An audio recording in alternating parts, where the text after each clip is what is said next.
o en este caso una carta, una epístola. Y procuramos hacerlo con cartas o bueno, libros también del Antiguo y del Nuevo Testamento, y los vamos intercalando. Eso es para tener una dieta equilibrada de la palabra de Dios, tanto del Antiguo y del Nuevo Testamento. Ahorita estamos en 1 Corintios. Y gracias a Dios por eso, porque el Espíritu Santo ya ha hablado, el Dios se ha revelado a través de su palabra. Yo no tengo que inventar nada, yo no tengo que decir, yo hoy estoy conmovido porque Andrés llegó y quiero hablar de la amistad y empezar a improvisar. Eso, bueno, no creemos que sea correcto, sino que tomamos, como lo tenemos ejemplos bíblicos, inclusive Jesús hizo eso, tomó la ley, el Antiguo Testamento, como ahora lo conocemos, y lo expuso en el templo. Lo leyó, oró y lo expuso. Y es algo que hacemos en esta iglesia. Entonces estamos en una serie de sermones basada en la primera epístola de Pablo a los Corintios, que lleva por título Fundados en Cristo para amar, unir y santificar. El hecho de ponerle un título, como lo ves ahí, a las series, tiene toda una razón de ser. Porque si de algo queremos, o yo quisiera, o yo deseo que ustedes se lleven después de casi el año que vamos a tener al final de esta serie, es que se queden con esto. Que tenemos que estar firmes, fundados, fundamentados bajo la roca que es Cristo. ¿Para qué?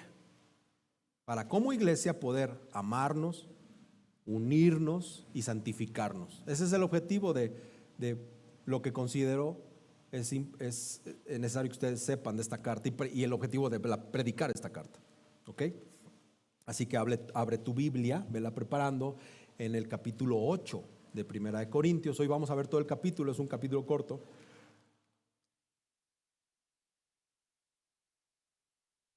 Sabes que siempre he querido decir lo que voy a decir ahorita, ¿no? Después de leer. Ahorita se los digo. Pero bueno, cuando estés listo, ponte de pie para orar y de manera reverencial también leer la palabra de Dios.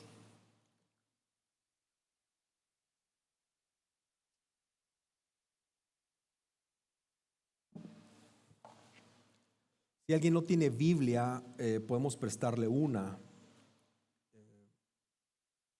Nomás levante su mano y las hermanas de hospitalidad se las harán llegar.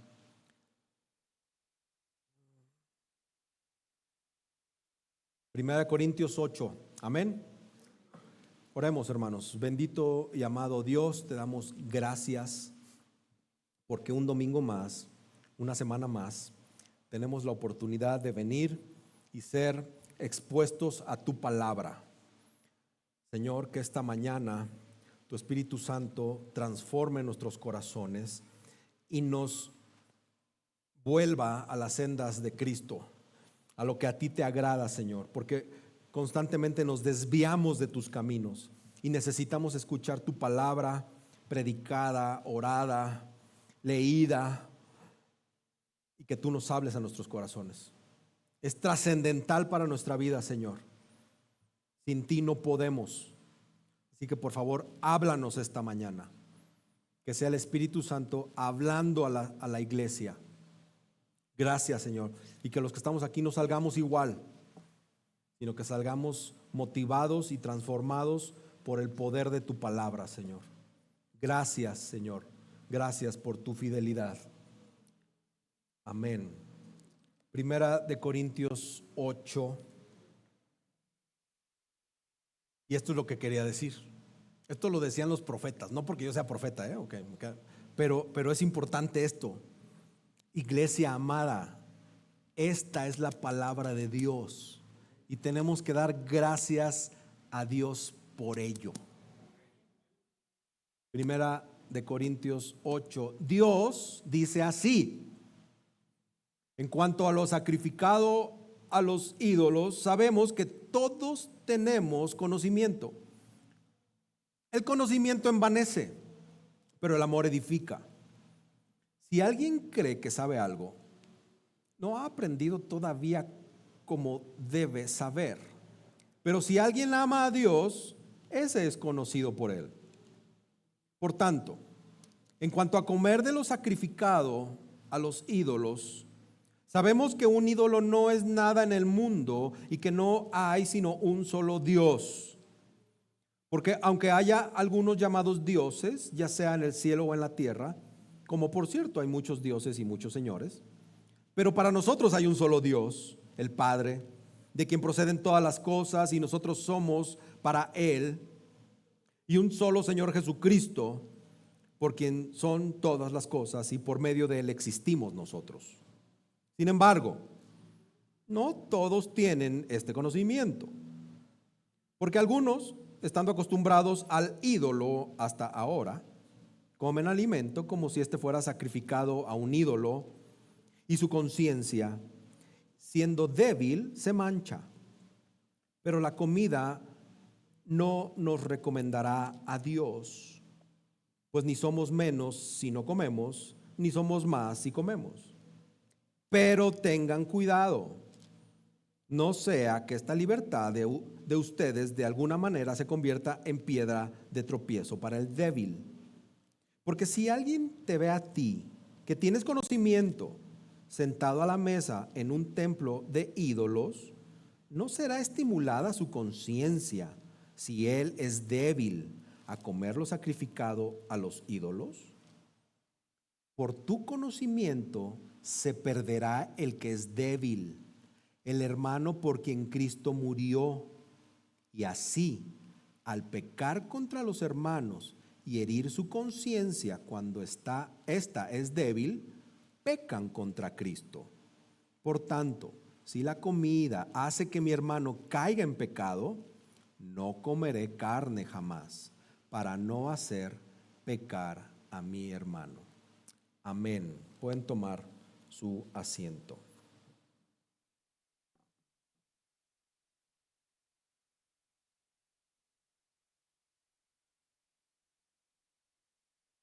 Me encanta cómo el Espíritu Santo empata las cosas. Este tema lo tocamos hace ratito con nuestros hermanos en la clase rumbo a la membresía.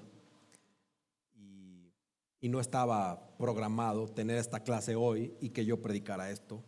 O bueno, la predicación ya estaba programada, pero nunca sabía que se iba a empatar los temas hoy, domingo 24 de agosto. Titulé este sermón algo así como, yo quería algo impactante. No sé si lo logré, pero el título es Renunciemos a nuestros derechos. Creo que sí es un poco impactante. Bueno, al menos para mí sí lo fue. Renunciemos a nuestros derechos. Y mi argumento que quiero exponer a ustedes esta mañana es que ante el bien del hermano, nuestra libertad se rinde por amor. Ante el bien del hermano, nuestra libertad se rinde por amor. Y eso lo estaré repitiendo varias veces durante el sermón. Y a mí me encantaría que este énfasis quede grabado en tu mente. Ante el bien del hermano, nuestra libertad se rinde por amor. Un profesor de Antiguo Testamento, tal vez no muy famoso, se llama John Corrith, dice: la libertad de conciencia no carece de restricciones o condiciones. Existe un principio primordial que delimita la libertad cristiana: la preocupación que uno debe tener por un compañero creyente que es más débil en la fe. El capítulo 4 de Génesis presenta una crudeza, o lo presenta con una crudeza que pues debería conmovernos, y registra el primer asesinato en la Biblia, ese momento trágico donde Caín quita la vida de su propio hermano Abel. Y posteriormente el Señor en su misericordia busca a Caín para confrontarlo en amor y le pregunta: ¿dónde está tu hermano Abel? Y la respuesta de Caín no solamente fue una respuesta evasiva, cargada de engaño, porque él responde: no sé, sino que culmina con una pregunta por parte del propio Caín que creo que ha resonado por los siglos a nuestra propia desobediencia e indiferencia. Caín, después del no sé, dice: ¿soy yo acaso guardián de mi hermano? O sea, frente a esta pregunta que viene cargada de insolencia, pues la palabra de Dios, desde el principio de Génesis hasta la consumación de Apocalipsis, pues responde a esta pregunta con un sí rotundo.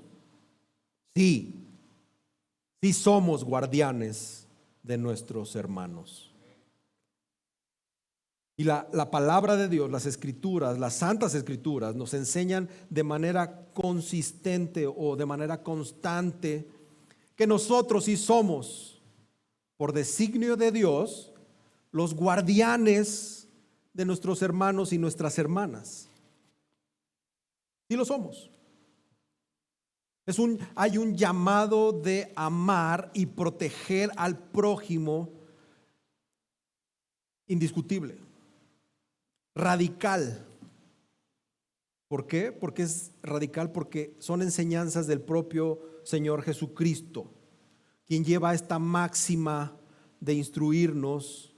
Y dice en Mateo 5: pero yo les digo, amen a sus enemigos y oren por quienes los persiguen. Amén. Si dice que amemos a los enemigos y oremos por los que nos persiguen, ¿qué dirá el Señor Jesús de los hermanos en Cristo? Entonces nosotros tenemos una vocación de ser guardianes más allá de los lazos familiares, más allá de la amistad que tengamos con alguien, inclusive a amar a aquellos a los que nos cuesta trabajo amar. Porque con esto vamos a reflejar el amor incondicional que el Padre tiene por nosotros. Entonces, este capítulo 8 de Primera de Corintios, pues Pablo entrega una enseñanza tremenda, y a partir de aquí va a hablar muy similar en los próximos capítulos 9 y 10, de que como nosotros, como el pueblo de Dios, estamos llamados a eso, a ser guardianes conscientes, a ser guardianes amorosos de nuestros hermanos en la fe. Y este llamado es un llamado tangible en nuestras vidas diarias, un llamado que debemos procurar constantemente.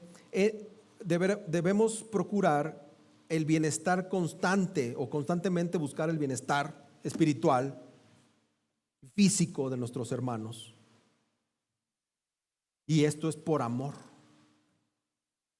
a tal grado que nos abstenemos, a tal grado de abstenernos de cualquier actitud, de cualquier acción o de cualquier palabra que pudiera dañar la conciencia del hermano, que pudiera debilitar su fe, y lo que es más grave, que pudiera hacernos a nosotros convertirnos en piedra de tropiezo, para que ese hermano o a raíz de eso ese hermano entorpezca su caminar con el Señor Jesús.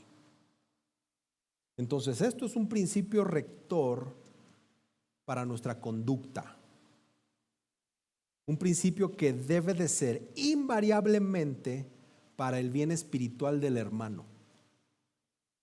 Por eso titulé este sermón así, porque esta conducta en automático cancela nuestros derechos. Todos, cancela tus garantías individuales de la Constitución, pues, para hacerlo así todavía más drástico.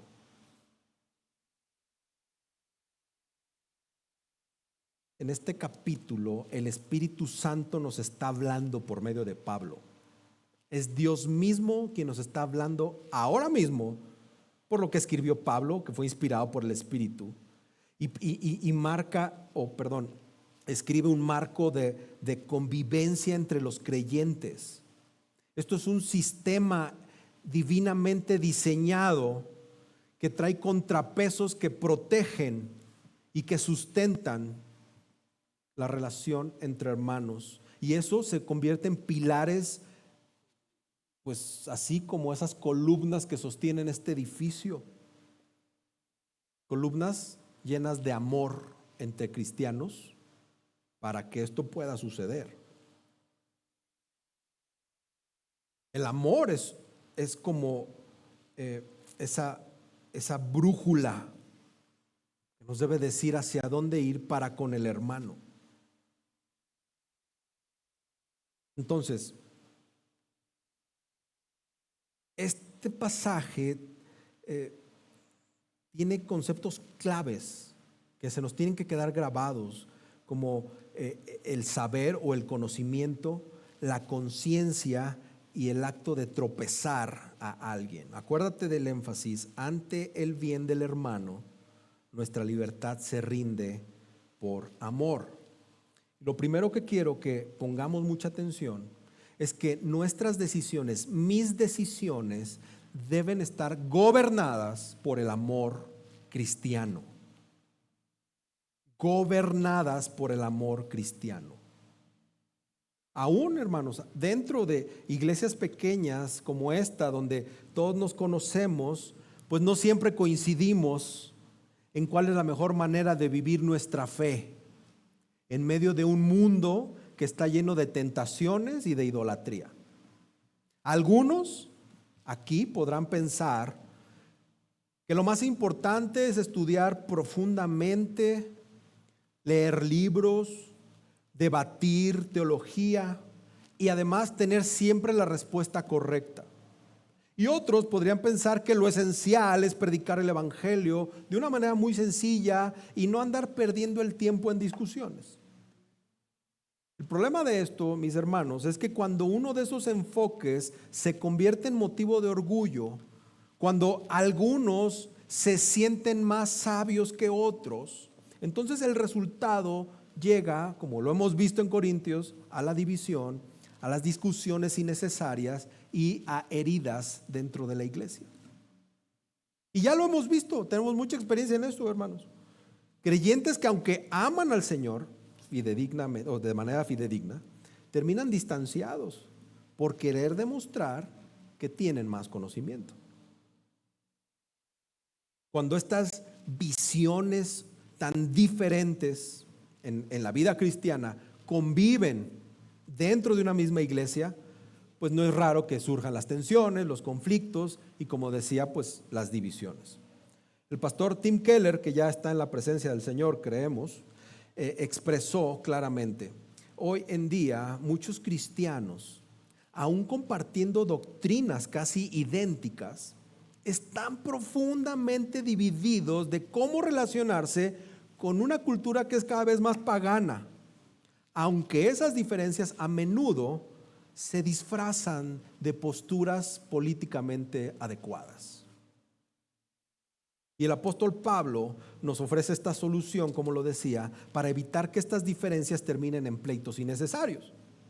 Y como todos podemos esperar, su punto de partida es el amor cristiano.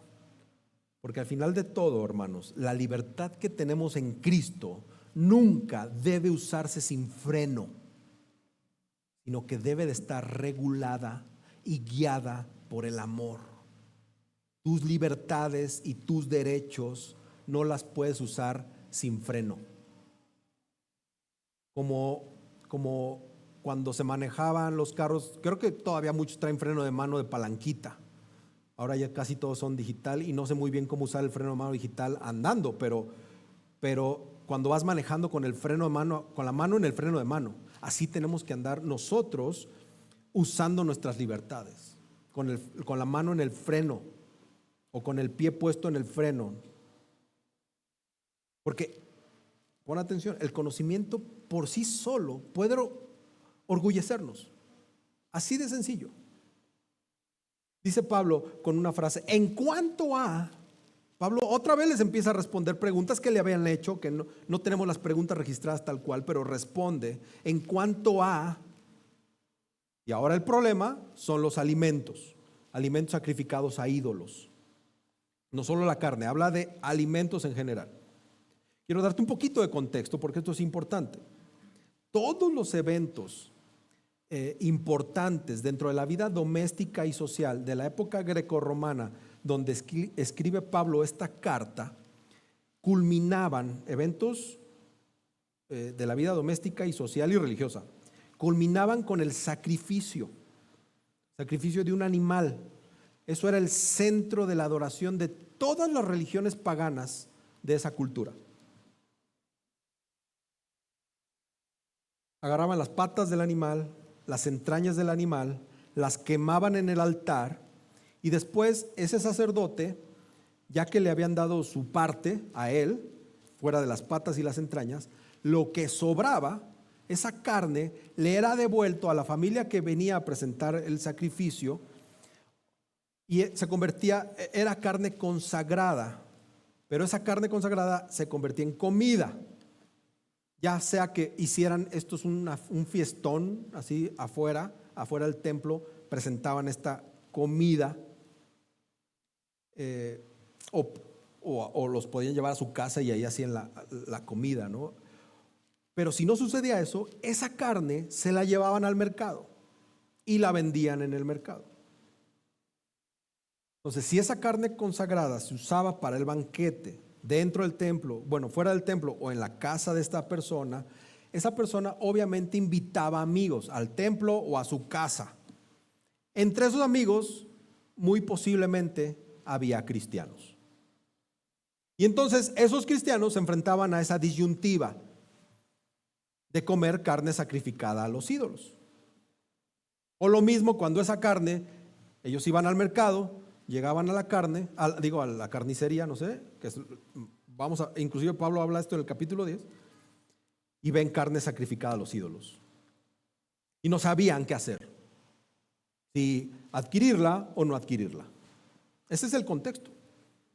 Entonces, esos cristianos en Corinto se enfrentaban a varios dilemas. ¿Cómo debo responder correctamente a esta cuestión de comerme esa carne o no comerme esa carne sacrificada a ese ídolo? Y puedo invitar a mis amigos a comer a la casa cuando estoy comprando carne sacrificada a los ídolos. ¿Cómo esto va a afectar nuestra relación? O sea, yo soy bien carnívoro, me tengo que abstener a esa carne. ¿Qué pasa con aquellos cuyas conciencias no les permiten comer carne? No por ser veganos, sino porque decían, está este tema de sacrificio a otro ídolo o a un ídolo. Le va a ayudar a madurar al hermano, a hacerlo comer esta carnita tan sabrosa, aunque es sacrificada a los ídolos, porque eso lo va a hacer madurar en la fe. Honestamente, nosotros rara vez nos encontramos con ese contexto aquí en la actualidad. No nos encontramos con carne sacrificada a los ídolos. Creo que lo más común o lo más similar a esto sería tal vez un misionero que va a algún lugar en África y hacen estos ritos, no lo sé. Y algunos tal vez ahorita están pensando, no, el Día de Muertos, se están ofreciendo pan rico con chocolate y azúcar a los muertos. Ese es un vivo ejemplo. Puede ser, ya lo iremos. Bueno, con este sermón espero que te quede claro esa parte también. Pero la verdad es que no es común aquí en la ciudad, en nuestro país, vivir esto. Pero Pablo está dejando o está aclarando su preocupación, o quiere dejar muy clara su preocupación del bienestar de los hermanos y hermanas en Cristo que debe de haber. Y entonces Pablo se está dirigiendo a un grupo de sabelotodos de Corinto, a esos que se saben todo. A eso les está hablando Pablo, que arrogantemente decían, sabemos que todos tenemos este conocimiento. Esta era una frase, era una frase común en Corinto. Sabemos que todos tenemos conocimiento, era una frase popular. Ese grupo se jactaba de tener un estatus de madurez espiritual por encima de aquellos a quienes Pablo identifica como débiles en la fe. Y lo ves en los versículos 7 y 9, ahí habla de esos débiles. Inclusive es posible que los corintios se jactaran de tener ese don espiritual del conocimiento. Entonces Pablo reconoce que muchos tenían dones de gracia, incluyendo el don de conocimiento, pero estos eran unos elitistas arrogantes que creían que poseían todos los dones en particular. Y específicamente, que creían que tenían los dones y específicamente el don de conocimiento en particular. Entonces Pablo les responde con dureza y les dice que el problema es de amor, no de conocimiento, porque el conocimiento, les dice, envanece. El conocimiento te hincha como un pavo real que presume sus plumas. El conocimiento por sí solo hace que una persona se convierta en arrogante. El conocimiento hace que una persona se convierta en un orgulloso. Sin embargo, el conocimiento que está unido, amalgamado al amor, dice Pablo, edifica el cuerpo de Cristo y lo hace más sano y lo hace más fuerte, más compacto, más fuerte. Hermanos, pensar que lo sabemos todo, lo único que revela es que no sabemos absolutamente nada. Eso lo dice el versículo 2. Si alguien cree que sabe algo, no ha aprendido todavía cómo debe saber. Y te lo releo en la Nueva Traducción Viviente, que me gusta más cómo lo traduce. El que afirma que lo sabe todo, en realidad no es que sepa mucho. Lo vivimos con nuestros hijos adolescentes o pequeños, que dicen que todo lo saben, que tú les das un consejo y te dicen, no, así no son, y después llegan y diciendo, no, pues la regué o me equivoqué, ¿no? O les dice la típica, te lo dije, ¿verdad? Algo así. Entonces, algo andaba muy mal con ese supuesto conocimiento espiritual del que unos se jactan, pero eso, en lugar de edificar, derriba, hermanos. Estamos hablando de un conocimiento roto. Estamos hablando de un conocimiento defectuoso, que es destructivo. Es un conocimiento que hiere a los demás en lugar de ayudarlos. Hermanos, el amor a Dios es evidencia de que Dios nos conoce. Eso es algo importante y el versículo 3 habla de eso. Y es muy interesante cómo Pablo lo pone en ese versículo 3. Dice que no es lo que sabemos lo que importa. Lo que importa es quién nos conoce. Y ese es el problema existencial de la humanidad en toda la historia. ¿Te conoce Dios? ¿Te conoce Dios? ¿Eres conocido por Dios? Y este versículo une el amar a Dios y el ser conocido por Dios. Porque aquellos que aman a Dios están dando evidencia de que son conocidos por Dios en conocimiento y en gracia. Pero es una cuestión electiva. Ve lo que Dios le dijo a Jeremías. Jeremías 1:5 dice, antes que yo te formara en el seno materno, ¿qué dice? Te conocí. Y antes que nacieras te consagré, te puse por profeta ante las naciones. Está padre eso, pero ve lo que dice Romanos 8:28 al 30. Y sabemos que para los que aman a Dios, todas las cosas cooperan para bien. Esto es, para los que son llamados conforme a su propósito. Porque a los que de antemano conoció, también los predestinó a ser hechos conforme a la imagen de su Hijo, para que Él sea el primogénito entre muchos hermanos. Y fíjate, a los que predestinó, es un conocimiento previo, conocer. A esos también llamó. A los que llamó, a esos también justificó. Y a los que justificó, a esos también glorificó. Está hablando en pasado.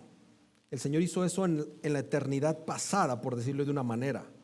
El Señor nos conoció. Por eso digo, esa es la pregunta existencial de la humanidad. ¿Dios te conoce? ¿Dios te eligió o no te eligió? Porque luego nos andamos preguntando filosóficamente, ¿y qué hago en esta tierra? ¿Cuál es el objetivo de mi vida? Pues no lo vas a encontrar si Dios no te ha conocido. Punto.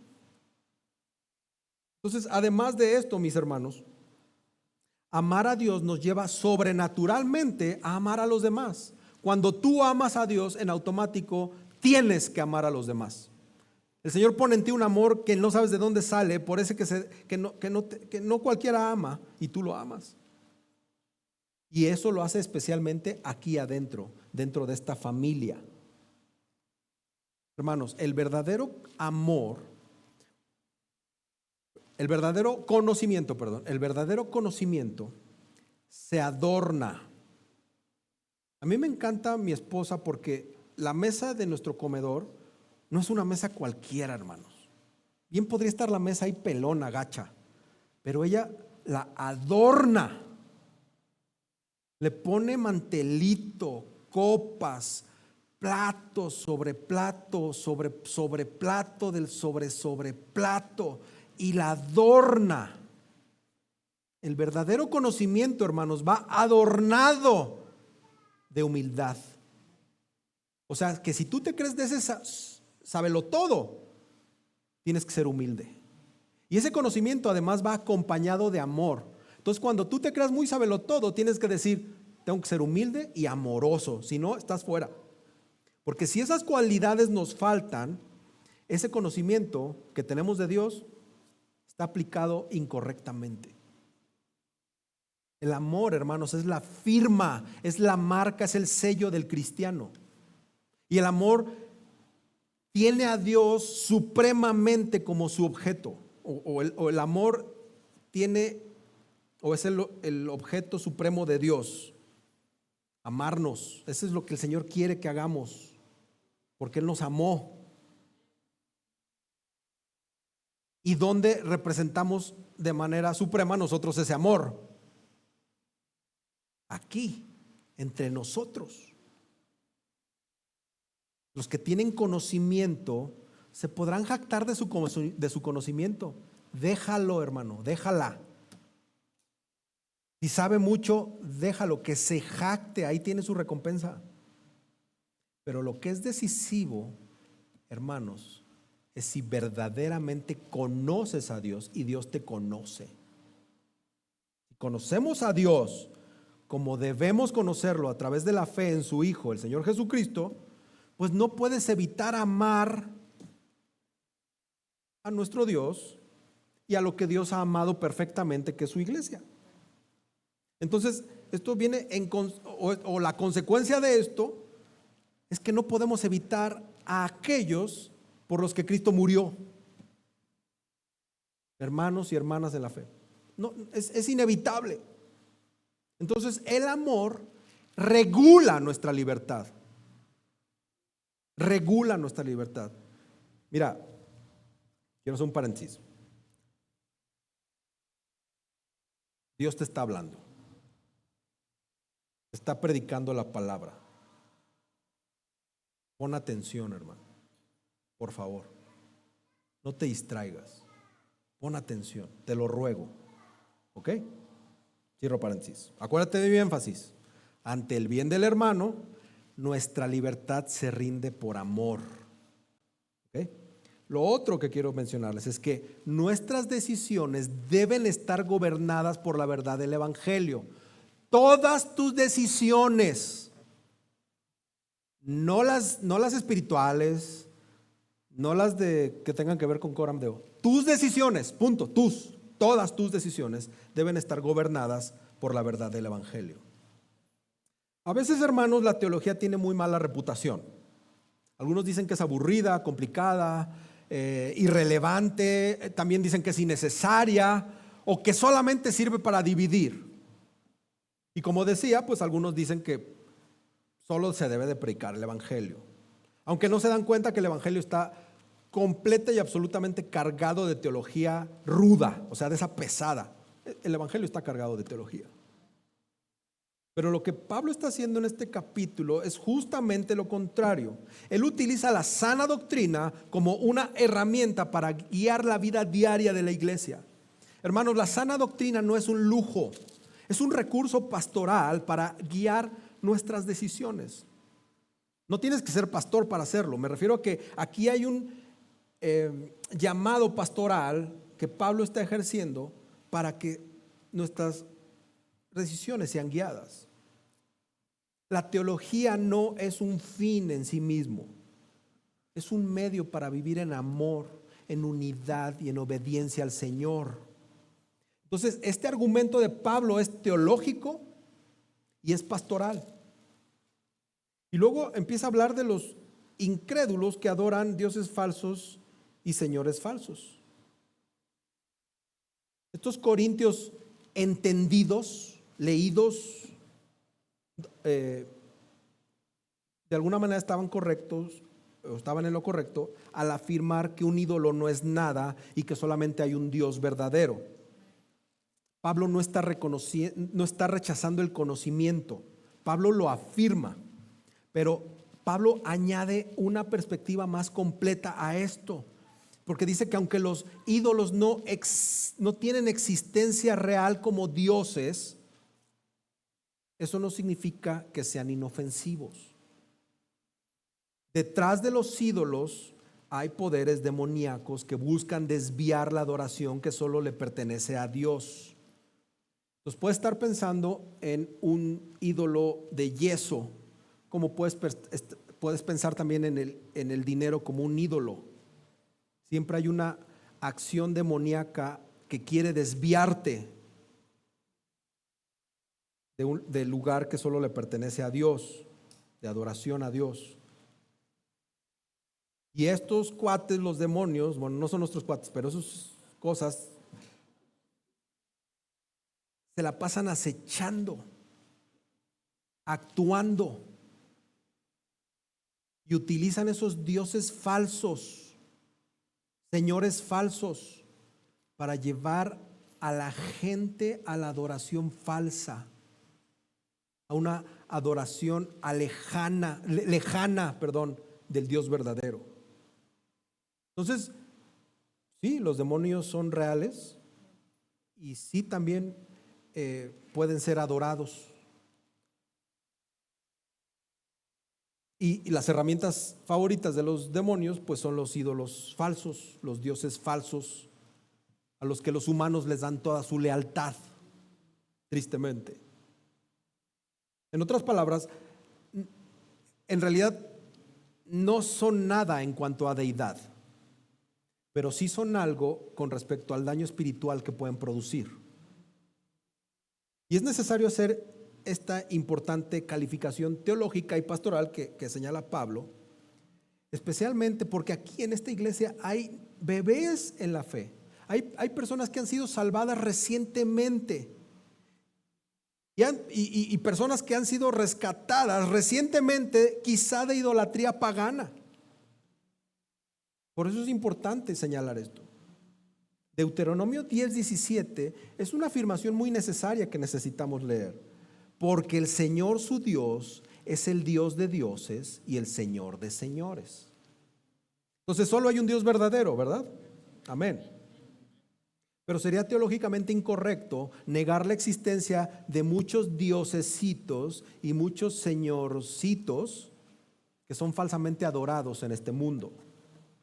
Nosotros los cristianos únicamente adoramos a un solo Dios y a un solo Señor. Y Pablo reafirma en estas letras el monoteísmo de la enseñanza bíblica a la que nosotros adoramos. Este es el contexto de la fe cristiana, hermanos.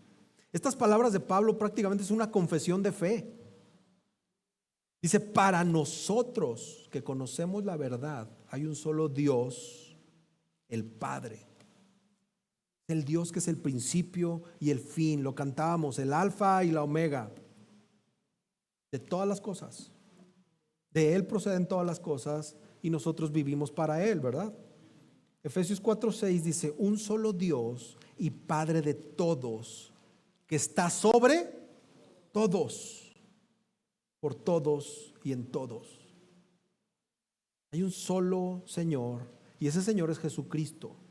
Ve lo que dice Colosenses 1, 16 y 17. Ahí hay una afirmación trascendental. Porque en Él fueron creadas todas las cosas. ¿En quién? En Cristo.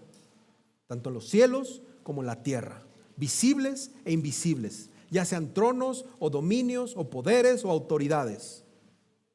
Todo ha sido creado por medio de Él y para Él. Y Él es antes de todas las cosas. Y en Él todas las cosas permanecen. Amén. Entonces, en estas palabras hay una pluralidad de lo simple que debería ser la divinidad trinitaria de nuestro único Dios. No sé si lo dije bien o no sé si los enredé, pero como que no hay más comentarios que hacer al respecto. O sea, no hay más explicaciones. Nosotros creemos y adoramos al Dios Trino, Padre, Hijo y Espíritu Santo. Y es un solo Dios, tenemos un solo Dios creador. Y entonces toda la gloria va para Él, toda la alabanza le pertenece a Él. Él es el Padre de los creyentes, Él es junto con el Hijo y el Espíritu Santo. Aunque aquí no usa la palabra Hijo, pero sabemos que está presente la Trinidad.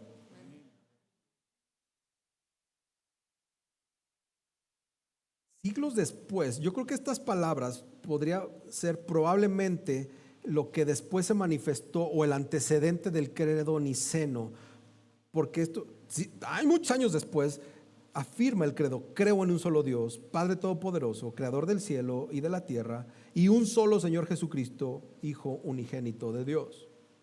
Hermanos, la iglesia desde el principio se sostuvo en esta verdad central. Nuestra existencia y nuestra vida provienen de un solo Dios y estamos bajo el señorío de un solo Señor y un solo Salvador, que es Jesucristo. Esto es importante, esto lo habla el texto y tú dices, bueno, pero ¿eso qué tiene que ver con mi libertad de acción? Ahí para allá vamos, ten paciencia. Es decir, no podemos vivir de manera neutral. Todo lo que hacemos, desde lo que comemos hasta lo que usamos y decimos y actuamos de manera libre, declara a quién pertenecemos y a quién servimos. Si tú eres fan de ir a comprar ropa, ahí solito te vas a echar de cabeza. ¿Lo haces para adorar al Señor? Y de ahí ponle el nombre a lo que quieras.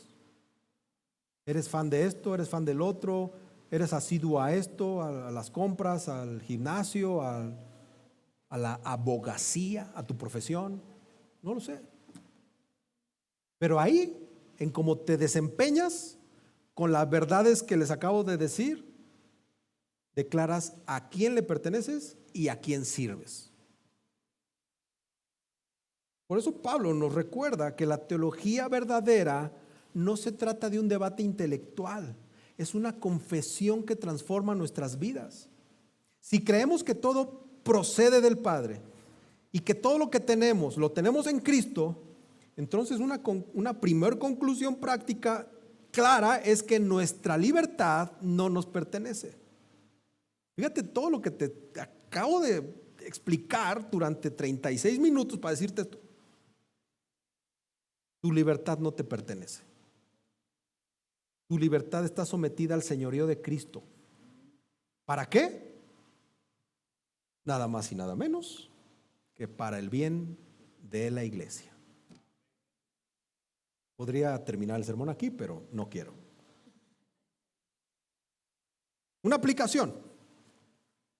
Hermanos, hermanas, evalúen su vida diaria. Quizá hay cosas que sabes, que conoces, que no son pecados en sí misma, que tú podrías hacer con libertad. Pero la pregunta no solamente es, ¿tengo derecho a hacerlo? Sino tu pregunta obligada tendría que ser, dado lo anterior que te expliqué, ¿esto ayuda a mi hermano a amar más a Cristo? El Evangelio nos lleva o nos llama a rendir incluso libertades legítimas que han sido dadas por gracia. ¿Sabes? No sé, estoy pensando en un rico taco de cabeza con guacamole, que yo sé que Dios diseñó en su gracia para mí. pastor, ¿no? No sé. Pero mi pregunta no es, yo no tengo que preguntarme, tengo derecho a hacerlo porque soy libre en Cristo. Amén, todos decimos, ¿no? Mi pregunta tiene que ser, ¿esto ayuda a que mi hermano ame más a Cristo? Un ejemplo de un taco, pero puede ser otras cosas, ya iremos más para allá. Tenemos que ver si estamos edificando y estamos guardando a otro creyente. Otra aplicación. Nuestras confesiones no solamente se pueden quedar en palabras. Estamos proclamando que hay un solo Dios y un solo Señor, Jesucristo. Entonces, esto lo tenemos que reflejar en nuestras decisiones concretas. A veces por amor vamos a elegir no hacer algo que no es permitido. ¿Por qué? Porque queremos que la fe de otro hermano sea firme y éste no tropiece. Entonces así estamos demostrando que no vivimos para nosotros mismos, sino para aquel que murió y resucitó por nosotros. Iglesia amada, el verdadero conocimiento no busca demostrar tu superioridad o superioridad. Lo que busca es servir en amor. Tu conocimiento avanzado de Dios lo que debe de buscar es servir en amor a tu iglesia. Una sana doctrina nos enseña a decir, si mi libertad daña a mi hermano, renuncio a ella, porque mi vida no me pertenece, le pertenece al Señor, y mi vida también le pertenece al cuidado de la iglesia. Y muchas veces tenemos que confesar que no lo hacemos así. Solamente decimos, mi vida es Cristo, no soy yo sino Cristo en mí, y bla, bla, bla, bla, bla. Pero a la hora de servir a la iglesia y de sacrificar nuestras libertades por la iglesia, ahí ya no me gustó. Ahí ya se están metiendo en mis garantías individuales, en mis derechos constitucionales. La Biblia me da libertad en Cristo y Cristo murió por mí, por mis pecados, bla, bla, bla, bla, bla. Y otra vez, ya no eres tú y Cristo en ti, eres tú y tú en ti. Recuerda, ante el bien del hermano, nuestra libertad se rinde por amor. Y lo tercero es, mis decisiones deben estar gobernadas por la consideración hacia mis hermanos. Consideración hacia mis hermanos. Ahorita cantábamos, considera aquel, ¿no? Ahora considera a tus hermanos. Considera a tus hermanos. Fíjate lo que dice Filipenses 2, 3 y 4. Ahí Pablo nos está explicando lo que significa tener la mente de Cristo. No hagan nada por egoísmo o por vanagloria, sino que con actitud humilde cada uno de ustedes considere al otro como más importante que a sí mismo, no buscando cada uno sus propios intereses, sino más bien los intereses de los demás. Entonces, ahorita en tu Biblia, con una pluma, subrayas, le pones luces, lo embarras de algo, le pones un post-it, una pluma, tu mano, y no la sueltas hasta que Cristo vuelva. No hagamos nada por egoísmo o por vanagloria. Nada. Sino que con una actitud humilde, todos nosotros tenemos que considerar a los que están alrededor de este salón, que no eres tú, como más importante que tú mismo. Más importante.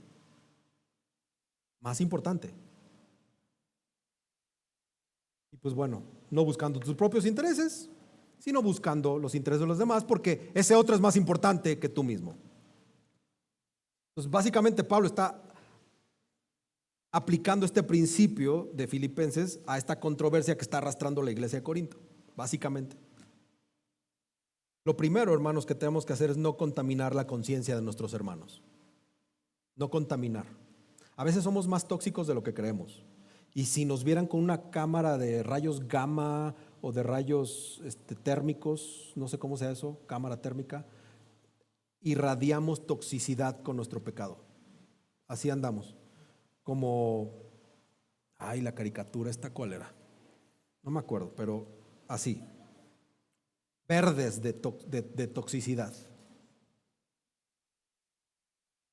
No sé si te acuerdas de esa persona sabelotoda en tu vida. No tú mismo, otro con el que te has topado en tu vida. Todo lo sabe, todo, todito, todo. No hay nada de lo que no pueda opinar. Es decir, sabe todo excepto la humildad, obviamente. Pero él sabe todo, o ella sabe todo. Le hablas de la vida y luego te dice que tiene los mejores consejos para vivir. Y dices, bueno. Y hablas de deportes y bueno, se saben nombres y estadísticas y los años y todo. Cambias el tema y dices, no, pues es que yo padezco aquí un dolor en la lumbalgia. Y bueno, se sabe todas las medicinas, se sabe todos los efectos y las complicaciones. Y trae un dolor más fuerte que el tuyo. No se diga si hablamos de teología. Esa persona sabe todo.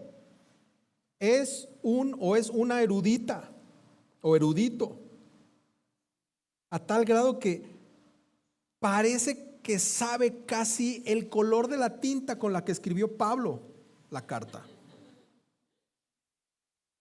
Aunque en realidad pareciera una persona más farisea, porque no aplica nada de lo que presume saber.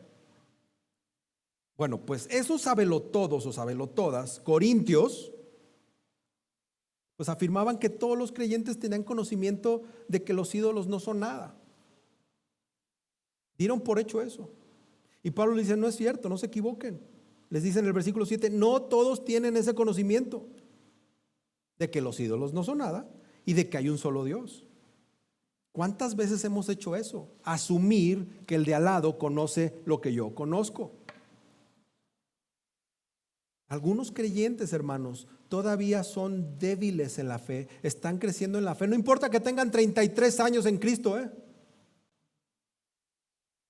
Yo pasé la mayor parte de mi vida diciéndome cristiano y no conocía el evangelio. O sea, yo era un imberbe en la fe como por 32, 33 años. Imagínate, labregón tremendo de 30 y tantos años, diciéndose cristiano, no conocía el evangelio. Entonces no asumas que porque tienes o tiene muchos años en Cristo o en la iglesia, tiene madurez.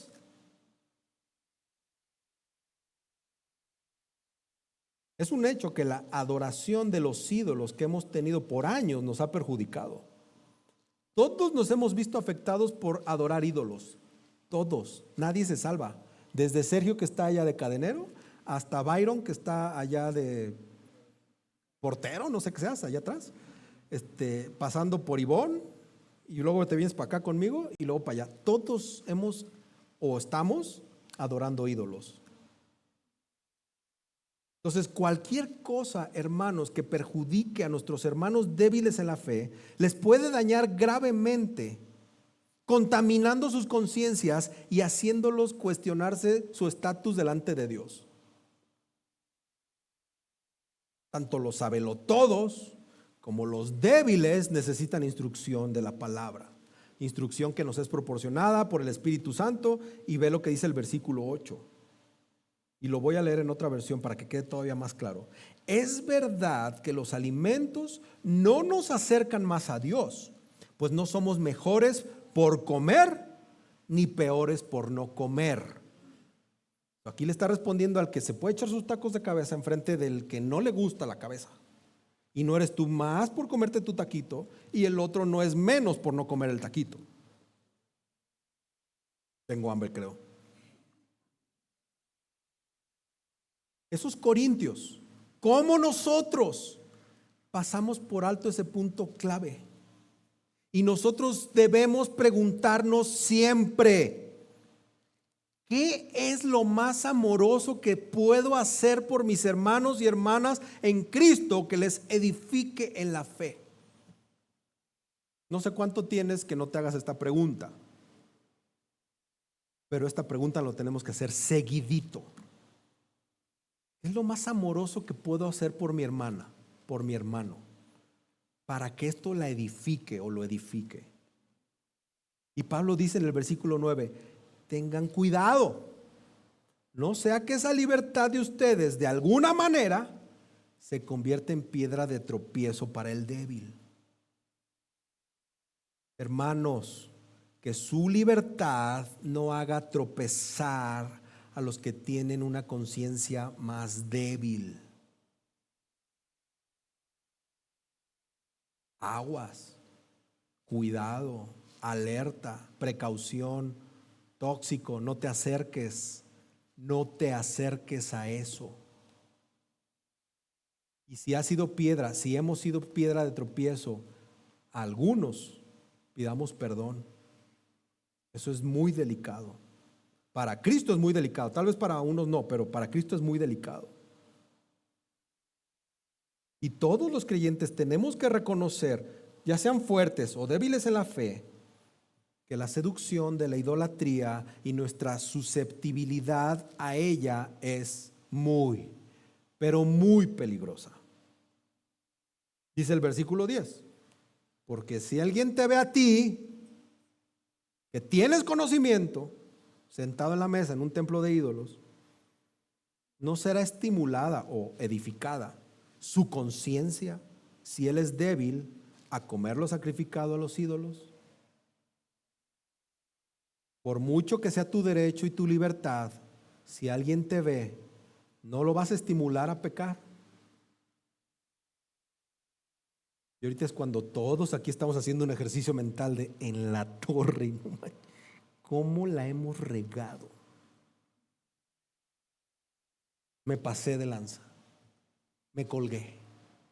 Señor, perdóname, porque he hecho 437,000 cosas que han hecho tropezar a alguien. Hermanos, ya nos ha pasado que hay quienes no tienen cuidado y actúan con un criterio que no es sabio, sino actúan con un criterio engreído y arrogante, que piensan que su libertad de actuar está por encima de los hermanos. Y esto no es así. Nuestra libertad está condicionada, apréndetelo, tu libertad está condicionada. Y siempre tenemos que estar pensando en la conciencia del otro antes que nuestro derecho de actuar, hablar o comer. No tienes derecho a dar tu opinión, ¿eh? Si la conciencia del otro está en peligro, dice Santiago, cállense. Domina tu lenguota. No, pero es que tengo el derecho a opinar. Si la conciencia del otro está en peligro, no tienes derecho a opinar. Pero es que no es justo. A Dios no le importa si es justo o no es justo. Al Señor lo que le importa es que no hagas a tropezar a un débil en la fe. ¿Qué tanto le importa al Señor que no hagas tropezar a un débil en la fe? Pues, no sé qué tan importante sea, que el Señor Jesús dice, mejor suicídate antes de que hagas tropezar a un pequeñito mío. Así, palabras simples del Señor Jesús, duras.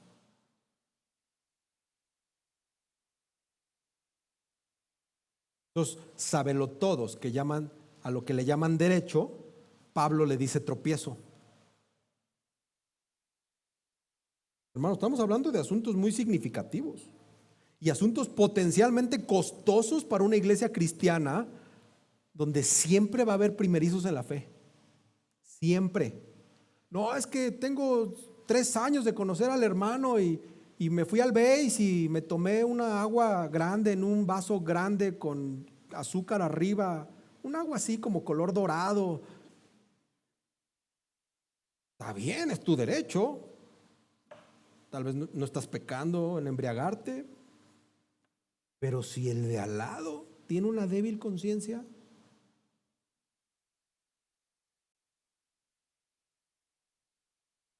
siempre va a haber un primerizo en la fe. ¿O acaso eres el Espíritu Santo para conocer el estatus del corazón del hermano? Ya eso sería el colmo del engreído. Hermanos, nos abstenemos de hacer cualquier cosa y pagamos el precio porque el bienestar espiritual de nuestros hermanos y hermanas es más importante. ¿Realmente nos abstenemos? Si respondiste que no, estás pecando contra tu hermano. Mira, a mí me encanta, no les voy a decir, a mí me encanta comer pan de muerto. Pero si eso es piedra de tropiezo para alguien, menos panzón, te va a convenir y guardas la conciencia del débil en la fe. O sea, doble ganancia, combo, bien espiritual y bien para tu salud. Es un ejemplo. ¿Qué haría Cristo en esto, hermano? ¿Te has preguntado qué haría Cristo en el béisbol? ¿Te pediría esa agua dorada en vaso extra jumbo? ¿Qué haría Cristo comiendo ese panecito inofensivo, tan rico con sabor a relleno de? ¿Qué haría Cristo? Y creo que tenemos que empezar a decir, no voy a pecar contra Cristo primero. Ya les he advertido de lo que es pecar contra nuestros hermanos en la fe. Y ahora el texto nos advierte sobre pecar contra el Señor. Ese supuesto conocimiento de algunos en las iglesias que resulta ser defectuoso y equivocado, la verdad es que ha contaminado las conciencias de algunos. Pero hermanos, la situación es peor que eso. Y los siguientes versículos lo dejan bien claro. Ve el versículo 11. Por tu conocimiento, por tu culpa, por lo que tú dices que conoces, se perderá el que es débil. Ese hermano, el hermano por quien Cristo murió. Y así, al pecar contra los hermanos y herir su conciencia cuando ésta es débil, pecan contra Cristo. O sea, no basta solo que digas, bueno, pues le pido perdón al hermano, oye, perdón, hermana, perdón. No, estás pecando contra Dios, contra Cristo mismo. Y la palabra perderá es fuerte. Pablo la usa y es una palabra fuerte que tiene un significado de ser dañado espiritualmente, de ser destruido espiritualmente. Es lo que Pablo quiere decir. Por tu conocimiento será dañado espiritualmente el débil, o por tu conocimiento será destruido espiritualmente el débil. Esa es la magnitud con la que Pablo está escribiendo. Una palabra fuerte para comunicar la gravedad de poner arrogantemente nuestros derechos por encima del bienestar del hermano y dañar seriamente su fe.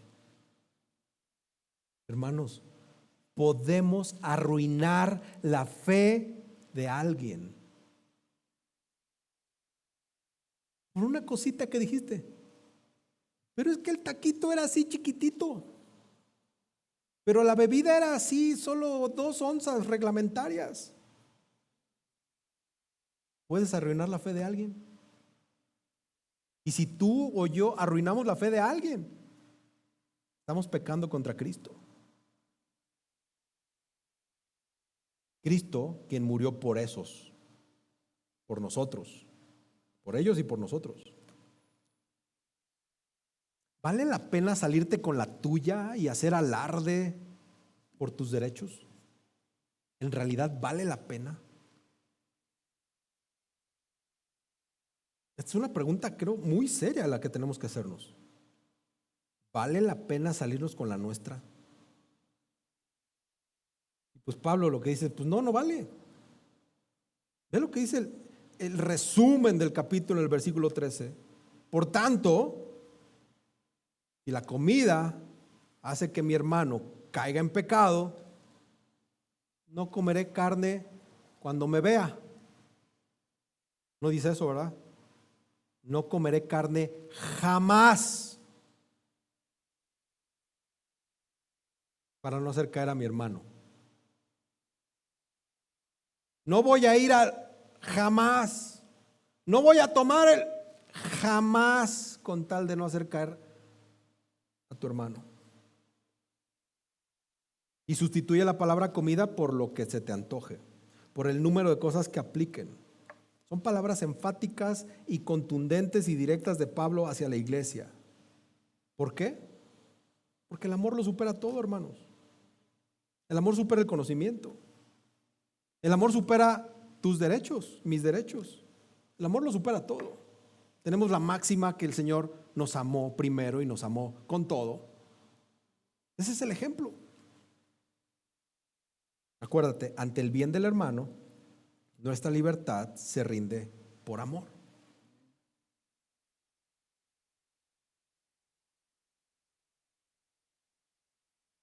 Ahora, estoy por terminar, pero ten paciencia porque quiero desarrollar la conclusión. No es muy larga, no te preocupes, pero es muy importante. Es muy importante. Todo lo que leemos en 1 Corintios 8 no es un llamado al legalismo uniforme. Lo que vemos y leemos en 1 Corintios 8 es un llamado a una sensibilidad radical. Ese botoncito que tienes en alguna parte que regula tu sensibilidad. Ya ves que a veces somos bien sensibles. Ay, me vio feo. Ay. Seguramente lo tienes muy cargado hacia el máximo. Ese lo tienes que girar radicalmente a cero. Eso hace 1 Corintios 8. Porque se trata de que los maduros, los creyentes maduros, esas piedras que están abajo soportando a las piedritas chiquitas, esos que tienen el cuero gordo y duro, tieso, prieto, así de tanto trabajo que el Señor nos ha dado espiritualmente para soportar a los inmaduros, esos hermanos maduros que comprenden la libertad que tienen en Cristo, debemos o deben usar esa libertad no para afirmarse a ellos mismos, no para que sobresalgan ellos mismos. Están así de corriosos, maduros espiritualmente, para amar, para proteger, para edificar a toda la comunidad, evitando que un hermano débil en la fe por el que Cristo murió se haga daño. Pero si tu regulador de sensibilidad está al máximo, no vas a poder. Esos que piensan que son algo, pues necesitan darse cuenta que pueden terminar llevando a otros a pecar. Simplemente cuando dejan de hablar del amor de Dios, del amor al prójimo, porque esos son los marcadores de nuestras vidas, hermanos. En eso se resume la ley, en estos dos resúmenes de mandatos, valga la redundancia, resumidos por Jesús. Y entonces terminamos actuando con arrogancia, reemplazando lo que es bueno y a lo que el Señor le agrada por cosas inadecuadas, por cosas que creemos que son adecuadas porque sé mucho, porque me creo mucho, porque estudié teología y tengo una maestría, 2 maestrías, un doctorado, 3 diplomados. Y eso no te ayuda para ser más amoroso con el prójimo, es basura. Dice Pablo, mis reconocimientos y todo eso es estiércol. No lo digo yo, no te sé. Por eso te dije que le bajaras a la sensibilidad, porque eso lo dice la Biblia. Y ahí es cuando nuestro deseo de colocarnos nosotros mismos en el centro de la vida espiritual de la iglesia no aplica o no debería aplicar. Al contrario, y se lo dije hoy a los hermanos de las clases de membresía, un ejemplo práctico así rápido, fiesta de Navidad de la iglesia. Tú no puedes ser el primero en la fila para que te sirvan tus alimentos sabrosos. Tú tienes que ser el último. El último. Deja que todos pasen. Y si no te toca pierna, no le hace, comes en tu casa. ¿Cuál es el problema? Lo que importa son los inmaduros en la fe. No te lleves doble, triple, cuádruple postre, hermano. Relájate. Al final, si no te toca, ¿qué? Vas al Oxxo y te compras unos pingüinos. ¿Cuál es el tema? En esas ridiculeces, hermanos, empieza la madurez. En esas cosas tan simples, tan sencillas, empieza la madurez. Pablo nos está confrontando con una verdad profunda y evangélica. Es el amor, no es el conocimiento lo que edifica, es el amor. El problema de esa iglesia de Corinto no era simplemente la comida que se ofrecía a esos ídolos. El problema era la arrogancia de personas que creían saberlo todo y que usaban su libertad sin pensar en los demás.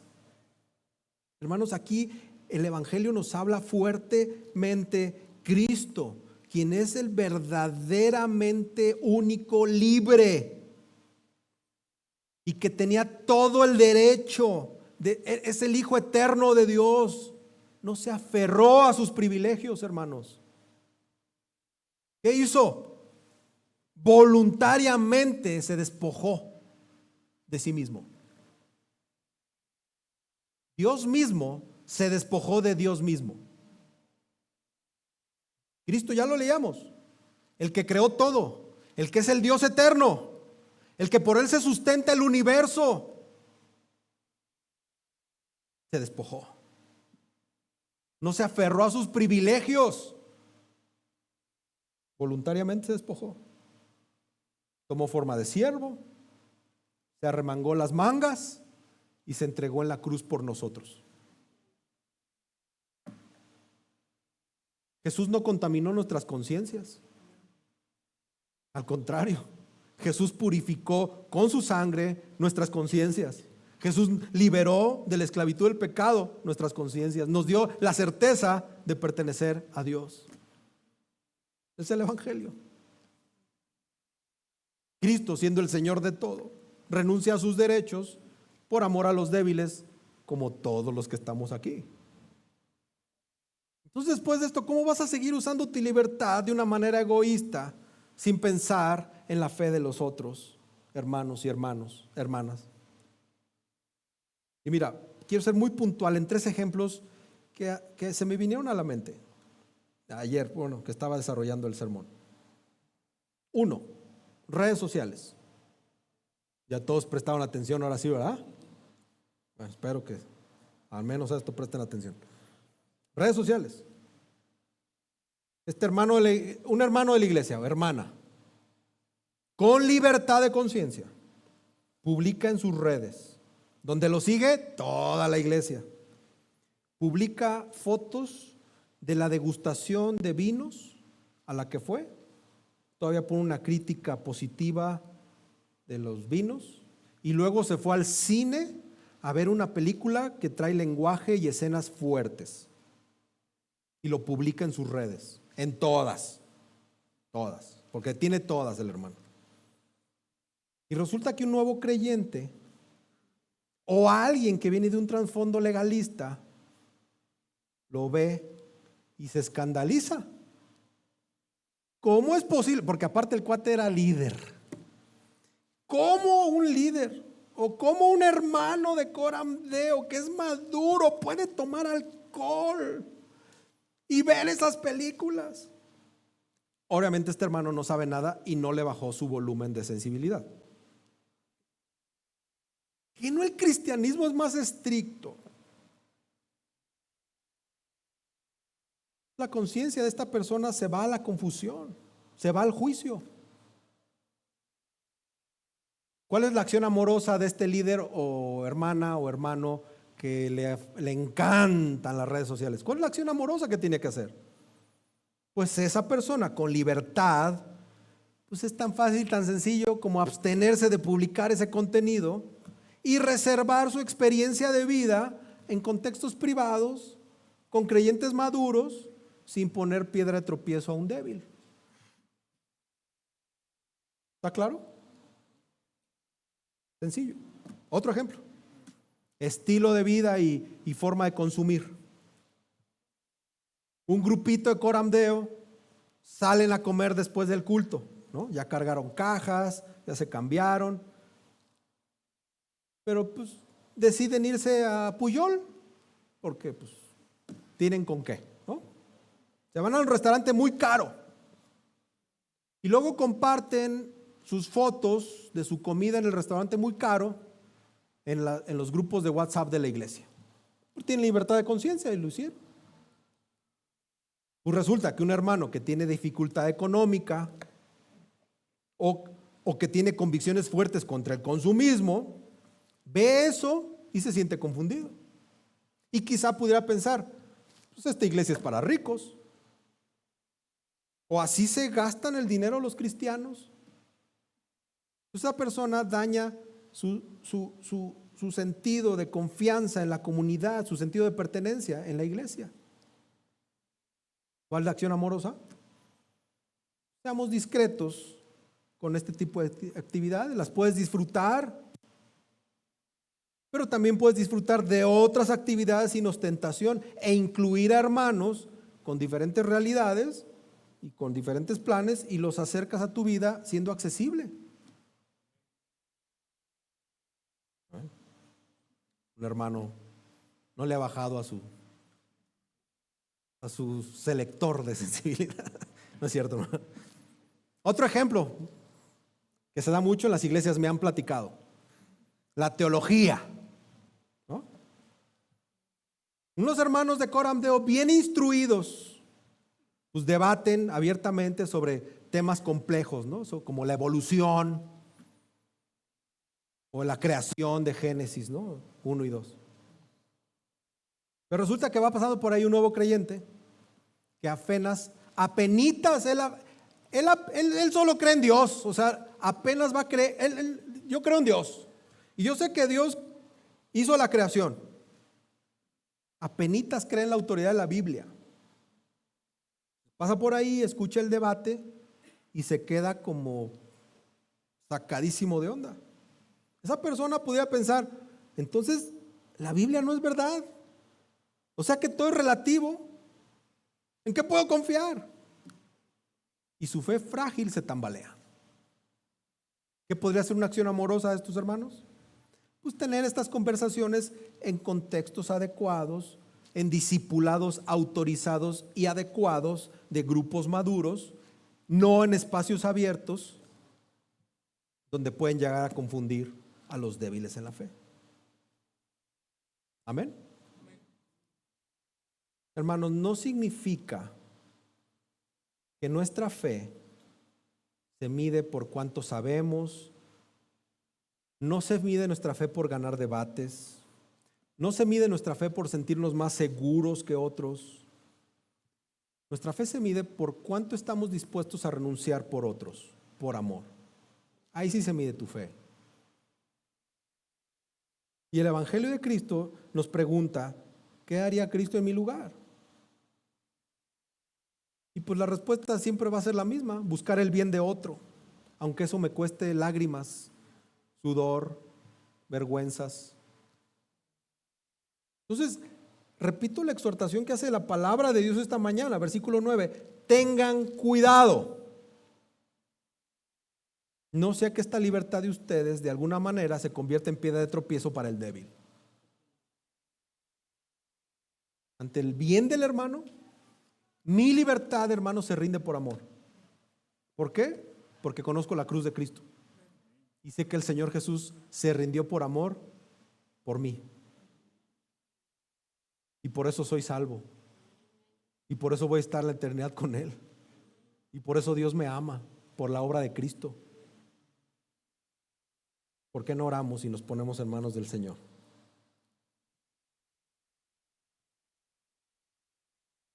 Gracias, Dios, por tu palabra. Has hablado a tu iglesia, tu palabra es expuesta, ha sido expuesta, Señor, y te damos gracias por tu fidelidad. Y tenemos que ser honestos porque este es un tema, Señor, que nos ha costado trabajo, no solo a nosotros, ha costado trabajo por siglos. Siglos han estado debatiéndose el tema de la conciencia, de nuestras libertades. Y resulta que a veces nosotros, Señor, queremos confesarlo delante de ti. Sabemos más que grandes hombres que han dado su vida por años desarrollando estos temas. Y nosotros con una leidita de un resumen, del resumen, ya nos creemos muy teólogos, muy maduros, muy aptos. Señor, ten piedad de nosotros. Por favor, ten misericordia de nosotros, porque nuestra arrogancia, nuestra soberbia ha hecho caer a otros. Hemos sido petulantes, Señor. No hemos mostrado a Cristo. Perdónanos. Y no solo en el ámbito teológico lo hemos hecho, Señor. Nuestra tentación es imponernos, mostrar que sabemos más. Pero eso solamente muestra que somos hipócritas, que tenemos una falsa humildad y una falsa piedad. Y deberías tratar con nosotros para saber si realmente estamos en Cristo, porque un verdadero cristiano no hace eso. Por favor, ayúdanos. Y si es el caso de alguien aquí, Señor, trata en sus corazones. Cambia sus corazones, Señor. Dales un corazón dispuesto a sacrificarse por el bien del hermano. Un corazón que esté dispuesto a renunciar a sus derechos por el bien de la iglesia, por el bien del hermano. Danos un corazón humilde, Señor. Danos un corazón sensible. Danos un corazón dispuesto. Y te pido también, Señor, por los débiles en la fe, que les des fortaleza en la fe, en una fe en ti, robusta. Señor, que esta iglesia, Coram Deo, no sea conocida por cuánto sabemos. Que esta iglesia sea conocida por cuánto nos amamos, por cuánto nos servimos y por cuánto nos sacrificamos en cada decisión que tomamos en esta iglesia. Que las decisiones de esta iglesia estén marcadas por un amor que edifica y que protege, Señor. Gracias por Cristo y su palabra. Te pedimos esto en el nombre maravilloso de Cristo Jesús. Gracias y amén, Señor. Amén.